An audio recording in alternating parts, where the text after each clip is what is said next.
Assalamualaikum warahmatullahi wabarakatuh. Jumpa lagi dengan kami berdua, teman-teman di rumah. Saya Semi. Saya Harrison. Kita berdua Samson.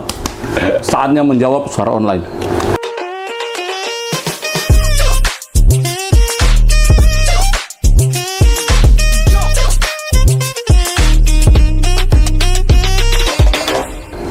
Nah, Sam, ini kan beberapa hari terakhir ini nih ada satu video cukup viral ya.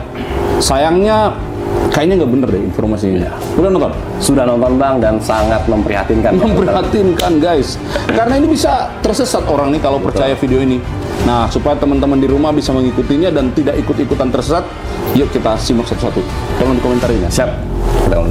Tanah bisa dirampas negara kalau nggak dijadikan sertifikat elektronik. Ini seriusan? Iya beneran, kita emang dipaksa untuk beralih ke sertifikat elektronik dan kita harus menolak ini. Gimana tuh? Tanah dirampas kalau elektronik Bang. Iya. Gimana cara rampasnya? Ini agak menggelitik ya Bang ya. Padahal kan kita dari awal kita sudah mensosialisasikan program sertifikat elektronik ini kan kita sudah menginformasikan bahwa prosesnya panjang, dilakukan validasi, kemudian diterbitkan sertifikat elektronik oleh kantor pertanahan. Itu pun kita sudah umumkan bahwa sertifikat penangguh lama masih tetap berlaku. Tidak akan ditarik oleh pemerintah. Berlaku Bapak Ibu. Apalagi tanahnya ya Bang. Tidak mungkin ujuk-ujuk pemerintah kemudian mengambil alih tanah masyarakat. Bagian perampasan oleh negara itu rasa-rasanya tidak mungkin ya guys, karena pendaftaran tanah itu masuknya dua, satu penguasaan fisik, satu secara yuridis. Jadi yuridis lah itu yang kemudian menjadi elektronik, tapi tanahnya kan tidak pernah menjadi elektronik. Betul. Penguasaan fisiknya masih loh. Jadi gimana cara rampasnya? Hoax. Benar itu hoax. Kenapa ditolak? Bukannya bagus data disimpan secara digital? Justru digital itu tempat yang paling tidak aman. Ada banyak kejadian pemerintah nggak beres ngurusin data digital. Ingat kebocoran data KPU, NPWP, Pusat Data Nasional, paspor. Oke Bang, sebenarnya kalau kita bicara masalah alih media data ya, dari dulu menjadi analog menjadi elektronik itu kan sebenarnya menguntungkan dua pihak Bang. Yang diuntungkan pertama adalah satu dari pihak pemerintah, kita punya data digital elektronik yang mutakhir. Ya. Kemudian dari sisi masyarakat pun juga akan lebih safe lah datanya. Karena apa? Karena memang masyarakat yang mempunyai bidang tanah yang sertifikat sudah elektronik ini bisa dapat informasi yang up to date Bang. Misalnya saya Bang, bidang tanah saya udah elektronik, kemudian pada saat Abang melakukan blokir, saya akan dapat notification seperti itu. Dan tentunya saya juga bisa pantau Bang sertifikat tanah saya melalui Sentuh Tanahku. Aplikasi ya? Aplikasi. Jadi kalau ada perubahan apa-apa di dalam sertifikat atau data elektronik langsung ternotifikasi? Notifikasi Bang. Ke akun yang bersangkutan. Jadi nggak mungkin dong sesuatu yang diam-diam terjadi. Tidak mungkin. Dan jangan khawatir Bang, sertifikat tanah yang bisa dicek oleh seseorang itu adalah yang memang haknya. Jadi saya hanya bisa mengecek ada otorisasi. Ada otorisasi di situ. Saya tidak bisa ngecek bidang tanahnya Bang Aris soal bidang tanahku. Seperti itu. Ya kalau khawatiran ini sih menurut saya agak berlebihan ya. Buktinya kita aja naruh duit kita di bank manapun kita santai-santai aja.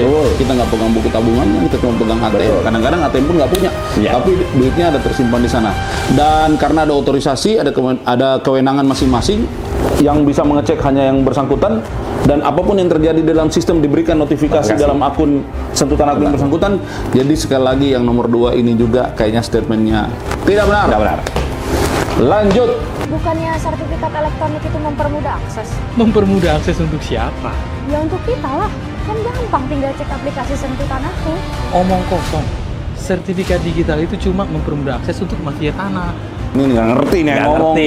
Jangan-jangan belum pernah download dan pakai aplikasi Sentuh Tanahku juga nih Bang. Ngerti. Ya nggak mungkin lah orang delete sembarangan, nggak mungkin Pak. Itu ada otorisasi yang sudah diatur.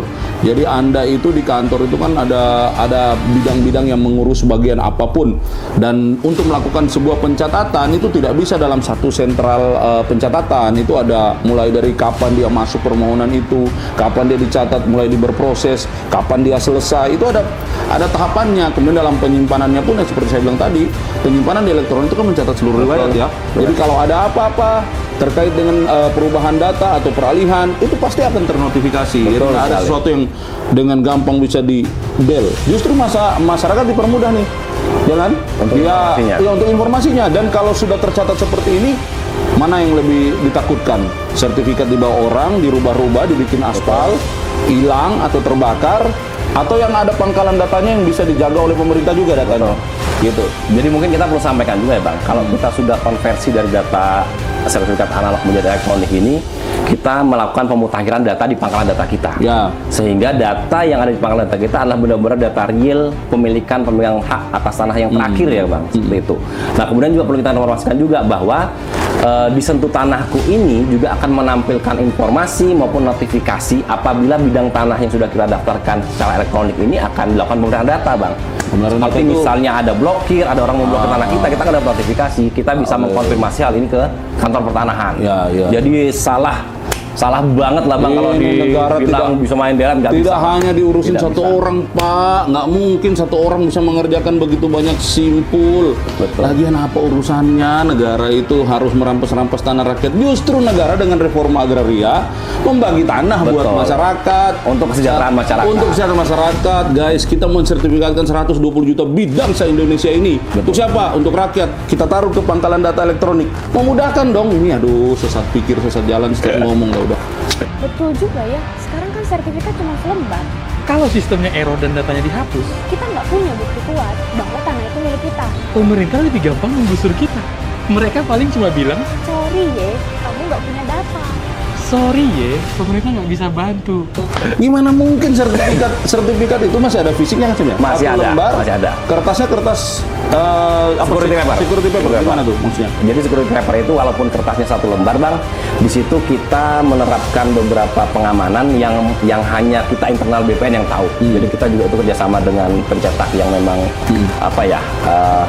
dipakai juga untuk mencetak kertas-kertas berharga di Republik ini. Oh, yang bisa saya lihat kan Yes. ada pakai apa itu? Ada sinar Kalau dilihat itu pakai apa? Ultraviolet ya? ultraviolet, Nah, betul Bang. Baru kelihatan di dalam itu ada kodenya. Kemudian ya? gini Bang, satu lagi mungkin, walaupun kalau yang zaman dahulu yang sertifikat belangko itu kan berlembar-lembar nih. Iya. Sekarang kita hanya mengeluarkan sertifikat elektronik yang bentuknya hanya satu lembar. Satu lembar. Tapi kita tidak menghilangkan informasi apapun Bang di pangkalan data kita. Informasi sama dengan Ya. sertifikat analog itu. Betul. Jadi memang di sertifikat elektronik ini kita hanya menampilkan terkait dengan informasi pemberian hak pertamanya dan status proses pemeliharaan data terakhirnya. Tetapi kita di database kita di pangkalan data kita tetap menyimpan Bang riwayatnya seterusnya. Hal ini dimaksudkan supaya kita untuk mengamankan informasi yang Lagi pula kan meskipun sudah jadi sertifikat elektronik itu seluruh dokumen masih tersimpan sebagai warka kan? masih sebagai warka. Bahkan kalau sertifikat analognya itu sudah diserahkan ke negara, ketika dia ingin menerima sertifikat elektronik, si sertifikat itu tersimpan juga kan? Sudah disimpan, kita Tersimpan sebagai juga warka sebagai warka juga. Dan kita udah digitalisasi. Dokumen negara sudah didigitalisasi, jadi aman dan tidak perlu dikhawatirkan. Jadi siapa yang diuntungkan dengan sertifikat digital? Mafia tanah, pemerintah, dan developer besar. Nah, karena mereka bekerja sama membangun proyek besar. Menggusur akan jauh lebih mudah kalau sertifikat sudah digital. Tinggal tekan delete untuk mengusir pemilik tanah. Ini video ada gusur, ada delete. Kayaknya gampang banget ya Bang ya. Pak, negara tuh kalau mau bikin proyek itu namanya pengadaan tanah.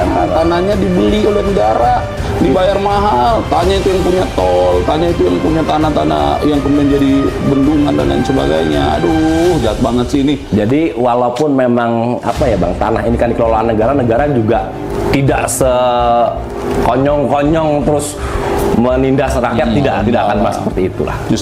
Justru negara itu dalam konsep ingin mensejahterakan rakyat, memikirkan dari mana sumber-sumber pertanahan yang sah secara undang-undang dapat diberikan kepada warga masyarakatnya.